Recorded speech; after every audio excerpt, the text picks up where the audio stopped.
Good morning from the Willow Bay Commerce Center. It is morning news now for Friday, March 31st, 2017. 41 degrees, and unfortunately it's raining outside. I'm Ryan Hedrick. And I'm Justin Gould. Sunny in our studios. Top stories: heroin is taking its toll on Erie County residents, and Jamestown police need your help to solve a rash of arsons from last week.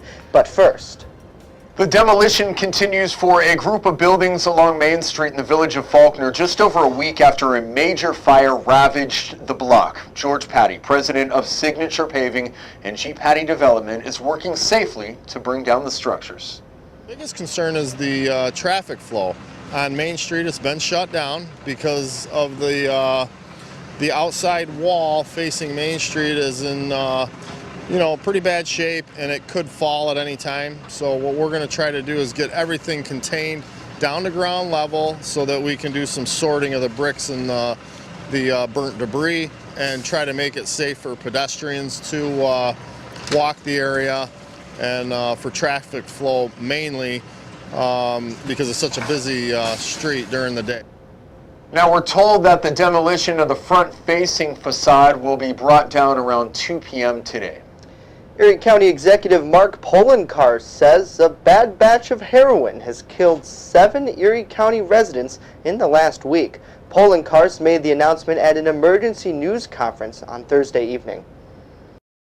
We know that something is on the street that is killing people at a much higher rate than you normally would see.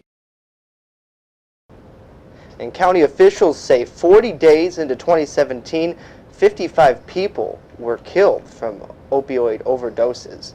And local reaction to this story: Rick Huber is the director of new programs at the Mental Health Association of Chautauqua County. He says the mayor of Dunkirk has requested a methadone clinic there, and Huber says that may spur some positive action here in Jamestown.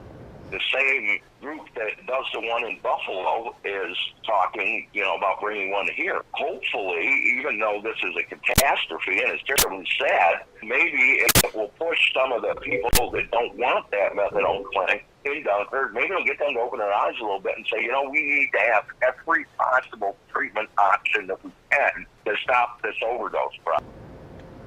Jamestown police have released surveillance video from the fire at 650 Windsor Street last Friday. Jamestown Police Captain Robert Samuelson says police are asking for the public's assistance. In the video that we're releasing to the public, Ryan, it shows a house at 650 East 6th Street, and it's from last Friday evening, March 24th, and it's from about 11:05 p.m. It does show a person coming out from in between the house and the code buildings, and then the person walks towards Windsor Street on East 6th Street. The video is edited for time, and it does show the person walking down the street and then walking up Windsor Street from East 6th Street. And then the video will cut, and it'll show the actual fire happening within the next 5 minutes or so. And that's when the original 911 came in, was about 11:05 p.m. Now, there are a number of ways that you can get information to the police if you have something to share. JPD's tips line is 483-TIPS, and you can also download their Tips 411 app on your smartphone.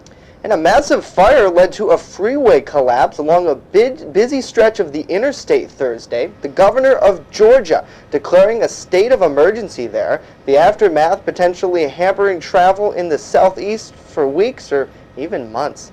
Polo Sandoval has the latest. Well, Georgia state officials say that the damage was worse than expected. Not only will they have to replace some of the northbound lanes, but the southbound ones as well. Avoid the area if at all possible. Georgia Governor Nathan Deal urging caution after a massive fire triggered the collapse of a section of freeway along the interstate in Atlanta. To my knowledge, we have not had any injuries as a result of this fire on the bridge. The blaze broke out underneath an elevated section of I-85 northbound, sending enormous plumes of smoke into the air, visibly covering the city's skyline. Some vehicles drove through the smoke and vanished from sight. Others drove right past the wall of fire, which one official estimated was 40 feet or higher. As the blaze grew, so did confusion on the highway.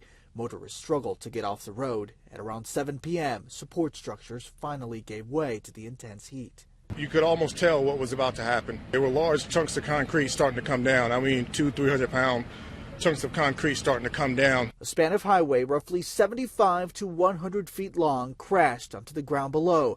Firefighters pulled back to safe ground just minutes before the collapse. The governor says the cause of the blaze is under investigation. I do not know for sure. The speculation that I heard was that it was some PVC products that caught fire. And now that very daunting task of cleaning up continues here in Midtown Atlanta. Officials saying that there is absolutely no timetable right now for when, or at least how soon, this major intersection will be rebuilt. But officials saying it likely will be months. Reporting in Atlanta, I'm Polo Sandoval. Amazon CEO Jeff Bezos has bumped out Warren Buffett to become the second richest person on Earth. That's according to the latest tally by Bloomberg's Billionaires Index, which puts Bezos worth at $75.6 billion.